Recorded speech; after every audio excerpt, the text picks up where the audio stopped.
Hello everyone, welcome back to Salma's kitchen. দম বিরিয়ানির ফুল recipe নিয়ে চলে আসলাম। আমি এখানে সোনালী মুরগি নিয়েছি। সেই মুরগিগুলোর মধ্যে ভালো মতো আদা রসুন এবং টক দই দিয়ে ভালো মতো মেরিনেট করে এটিকে ওভারনাইট রেখে দিয়েছিলাম। তারপর আমি নেক্সট ডে পাতিলের মধ্যে বেরেস্তা করে নিয়েছিলাম। সেই বেরেস্তা থেকে অর্ধেক তুলে রেখেছি। তারপর মেরিনেট করা মাংসগুলো একে একে দিয়ে দিয়েছি। তারপর এখানে আমি মশলা ইউজ করেছি। ওদিকে অন্য একটি চুলায় আমি গরম মশলা দিয়ে পোলাও চাল দিয়ে দিয়েছি। আপনারা এখানে বাসমতি চালটা ইউজ করলে আরও পারফেক্ট রেজাল্ট আসবে। এখানে আমি আলু ইউজ করেছি, আলুটা আপনারা চাইলে স্কিপ করতে পারেন, কিন্তু আমি একটু ভেজে নিয়েছিলাম। এই তো চালটা যখন 70% হয়ে আসবে তখন আমি চালটাকে বন্ধ করে নিয়ে নেব। এদিকে আমার মাংসটা হয়ে গিয়েছিল, অর্ধেক মাংসটা তুলে রেখে দেখতে পাচ্ছেন প্রসেসিংটা ভিডিওতে। আমি এভাবে করে একটি লেয়ারিং করে দিচ্ছি। এখানে বিরিয়ানি মশলা অ্যাড করেছি, তারপরে এখানে আমি পুদিনা পাতা দিয়েছি। পুদিনা পাতা দেওয়ার কারণে কিন্তু দম বিরিয়ানির টেস্টটা পারফেক্টভাবে আসে। আপনারা অবশ্যই পুদিনা পাতা দেওয়ার ট্রাই করবেন।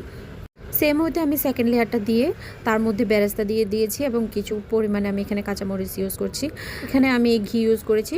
তারপর সামান্য পরিমাণে ইয়েলো কালার দিয়ে আমি এটিকে ভালো মতো ঢেকে দেব।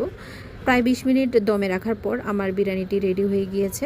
দেখতে পাচ্ছেন মাশাল্লাহ, সবাই অনেক বেশি পছন্দ করেছিল। এটি ছিল দম বিরিয়ানির খুব ইজি একটা রেসিপি। আপনারা চাইলে বাসায় ট্রাই করতে পারেন।